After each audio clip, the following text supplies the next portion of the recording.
நல்லா நல்லா ரொம்ப சூப்பரா இருக்கு. எல்லாரும் ஃபேமிலி எல்லாம் பார்க்கலாம். ஓவராலா படம் இன்ட்ரஸ்டிங்கா இருக்கா? இல்ல அவ்வளவு இல்ல ஒண்ணே பார்க்கலாம். நல்லா ஒர்க் அவுட் ஆயிருக்கு. ரெண்டு பேர் காமெடி நல்லா ஒர்க் அவுட் ஆயிருக்கு. ஃபர்ஸ்ட் ஹாஃப் செகண்ட் ஹாஃப் ரெண்டுமே நல்லா இருக்கு. அந்த சுந்தர்சி அப்புறம் வந்து நம்ம வடிவேல் சாரோட காம்போ வந்து பக்காவா ஒர்க் ஆயிருக்கு. ஃபேமிலியா பார்க்கலாம், நல்ல படம். திரும்ப கூட பார்க்கலாம் ஒரு தடவை. நான் அரண்மனை 2 1 எல்லாம் பார்த்தேன், பேய் படம் பிசாசி படம் எல்லாம் பார்த்தேன். ஆனா ஒரு வித்தியாசமா ஒரு ஃபைட், ஒரு 3 ஃபைட், ஒரு முகமுடி போட்டுன்னு ஃபைட் பண்றாருன்னா அது சூப்பரான சிந்திக்க வைக்கிற ஃபைட். அது அந்த ஃபைட் எனக்கு ரொம்ப பிடிச்சிக்குது. பாட்டாளிக்கு அப்புறம் வடிவேல் ஒரு லேடிஸ் கெட்டப் செமையா இருக்குது. இது செகண்ட் பார்ட் எதிர்பார்க்கலாம். 14 இயர்ஸ்க்கு அப்புறம் வடிவேல் அண்ட் சுந்தர்சி வந்து பண்ணிருக்காங்க. ஆமா. அந்த காம்போ எப்படி இருக்கு? இது வின்னருக்கு அப்புறம் இது நல்லா இருக்கு, காமெடியா இருக்கு. ஆமா, ஓவராலா இன்ட்ரஸ்டிங். ஓவர் செம காமெடியா இருக்கு படம். லாஸ்ட்ல செம இன்ட்ரெஸ்டிங். இடவலைக்கு முன்னாடி ஒரு துஸ்ட் இருக்கு, செம துஸ்ட்.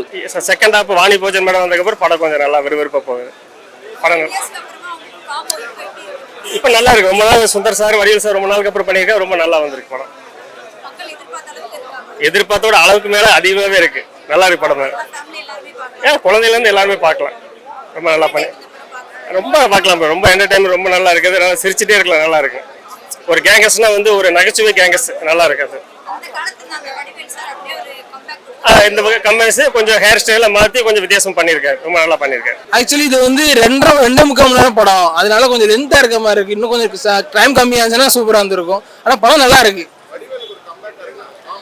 கண்டிப்பா கண்டிப்பா. ஏன்னா ரொம்ப நாளா தமிழ் சினிமால வந்து அந்த காமெடிக்கான அந்த ஸ்பேஸ் ரொம்ப இதா இருக்கு, பிளாங்கா இருக்கு. ஸோ தலைவரே திரும்ப வந்து அதை ஃபில் பண்ணுவார் நினைக்கிறேன்.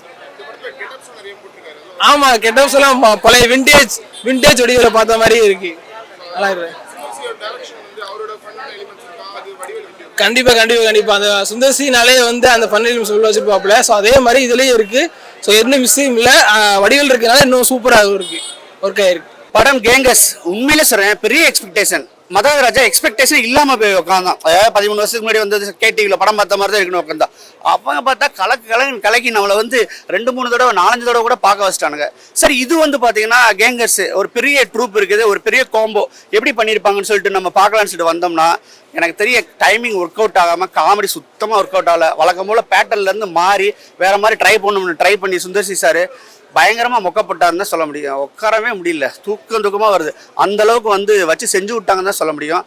வடிவேல் சாருடைய டைமிங் மிஸ் ஆனது ஒருவேளை ஏஜ் ஃபேக்டர் காரணமா இருக்கலாம்.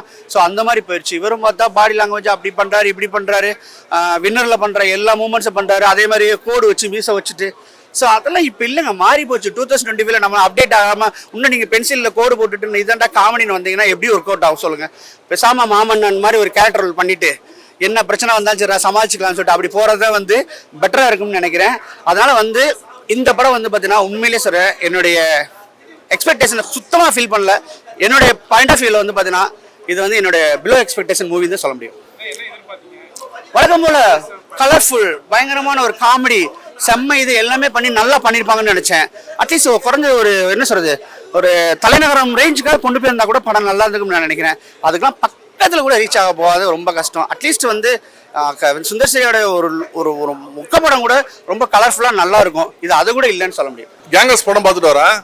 இந்த படத்தில் வந்து மெயினாக எல்லாருமே கேட்குற கேள்வி என்னன்னா வடிவேலோட கம்பேக்கா இல்லையான்னு சொல்லிட்டு. ஏன்னா 2011 வந்து அவர் விஜயகாந்த் சாரை வந்து ரொம்ப கேவலமாக பேசினதுக்கப்புறம் எந்த ஒரு பெரிய டேரக்டருமே வடிவேலுக்கு வந்து வாய்ப்பு கொடுக்கல.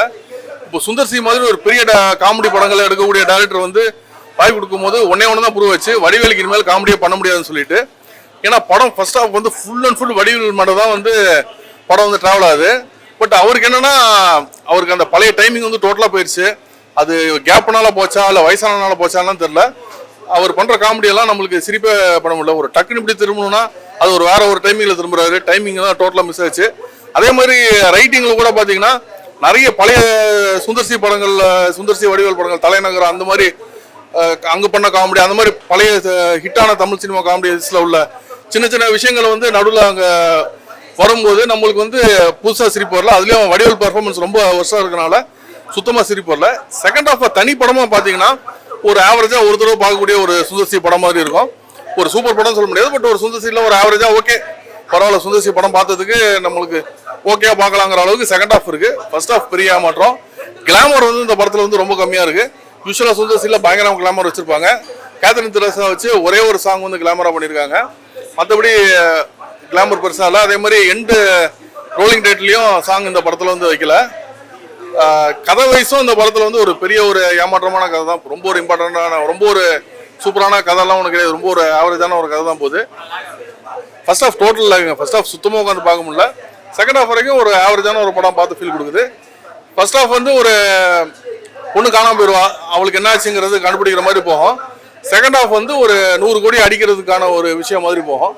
அந்த 100 கோடி அடிக்கக்கூடிய விஷயங்கள் வந்து ஓரளவுக்கு நல்லா பண்ணியிருக்காங்க. வடிவேலுக்கு ஏகப்பட்ட கெட்டப் செகண்ட் ஹாஃப்ல வந்து போட்டிருக்காங்க.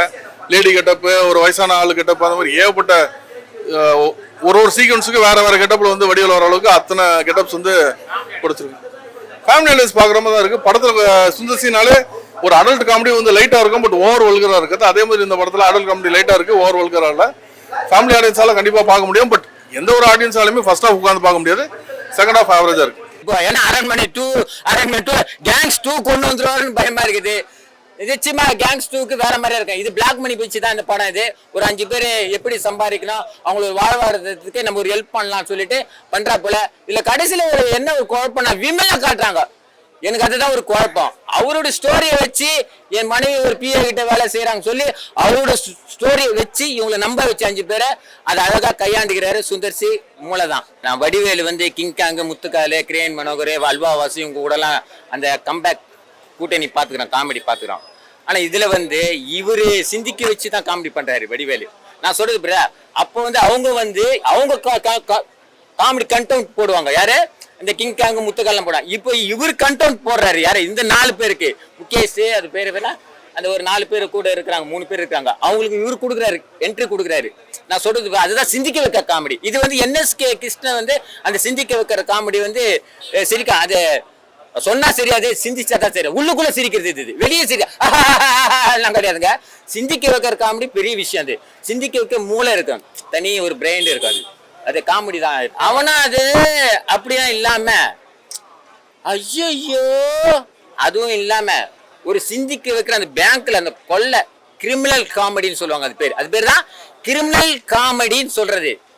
காமெடின்றது நிறைய இருக்குதுங்க, சிரிக்க வச்சு சிந்திக்க வைக்கிறது. ஆனா கிரிமினல் காமெடின்னு ஒண்ணு இருக்குது, அது சுந்தர்சி படம் தான். இது அதுதான் எடுத்துக்கணும் நம்ம. ஸோ வடிவேல் சுந்தர்சி காம்போ வந்து நல்லா ஒர்க் அவுட் ஆயிருக்குது. கிளைமேக்ஸில் வடிவேல் வந்து பாட்டி கட்டை போட்டு நடிச்சிருப்பாங்க. அதே மாதிரி சிங்கிள் டேக்கில் வந்து ஒரு டைலாக் லென்த்தாக வந்து வடிவேல் பேசியிருப்பாரு, அதுவும் நல்லா பண்ணியிருக்கிறாங்க. ஸோ ஃபேமிலியோட வந்து இந்த படத்தை வந்து கண்டிப்பாக பார்க்கலாம். ரொம்ப நல்லா இருக்கு படம். செகண்ட் ஹாஃபில் அதுவும் குறிப்பாக கிளைமேக்ஸ் எனக்கு ரொம்ப பிடிச்சிருந்தது. தியேட்டர் சீன் ஒன்று வச்சிருப்பாங்க கிளைமேக்ஸில், அதில் வடிவேல் சார் வந்து பாட்டி கட்டை போட்டு நடிச்சிருப்பாங்க. ஸோ அது வந்து நல்லாவே இருக்கும். அதே மாதிரி ஒருத்தர் அவர் பேர் மறந்து வச்சு ஐயம் பெருமாள் நினைக்கிறேன் அவர் பேர், அவரும் லேடி கட்டை போட்டு நடிச்சிருப்பாரு. ஸோ வந்து நல்லாவே ஒர்க் அவுட் நல்லா பண்ணியிருக்கிறாங்க. கண்டிப்பாக கிளைமேக்ஸில் நான் எதிர்பார்க்காத சில ட்விஸ்ட்லாம் இருந்துச்சு. ஃபர்ஸ்ட் ஹாஃப் கூட நான் சில இதெல்லாம் யூகிச்சேன், அதெல்லாம் கரெக்டாக இருந்தது. ஆனால் கிளைமேக்ஸ் நல்லாவே பண்ணியிருந்தாங்க. ஸோ ஃபேமிலியோட போய் குழந்தைங்களோட போய் படத்தை கண்டிப்பாக பார்க்கலாம். ஆமாம்மா, வடிவேலை சொல்லவே முடியாது. அவர் வந்து அப்படி எல்லாரும் வடிவேல் வந்து எத்தனை வருஷம் கழிச்சு நடித்தாலும் கண்டிப்பாக அவரோட ஆக்டிங் வந்து நல்லா தான் இருக்கும். ஓகேங்களா? அதை வந்து நிரூபிச்சிட்டாரு வடிவேலு. ஆனால் அவர் ஏஜ் ஆனது தெரியுது, பட் அதை தாண்டி படத்தில் இருக்கிற காமெடி மற்ற கதை எல்லாமே வந்து மேனேஜ் பண்ணி ஸோ அந்த ஃபேமிலியோட போய் படத்தை நல்லா பார்க்கலாம், நல்லா என்ஜாய் பண்ணி. அதான் நம்மளுக்கு தெரியும் சுந்தர்சி சார் எப்படி படம் எடுப்பாருன்னு தெரியும், வடிவேல் சார் எப்படி நடிப்பாருன்னு தெரியும். ஸோ அதை வந்து எந்த ஒரு ஏமாற்றம் இல்லாமல் நல்லா கொடுத்துருக்குறாங்க. ஸோ கதையுமே நான் கிளைமேக்ஸ் ட்விஸ்ட்டு நான் எதிர்பார்க்காத ஒரு ட்விஸ்ட்டு, யாருமே எதிர்பார்த்துருக்க மாட்டாங்க. நல்ல ஒரு ட்விஸ்ட் வச்சு படத்தை முடிச்சிருக்காங்க. எனக்கு ரொம்ப பிடிச்சிருந்த படம்.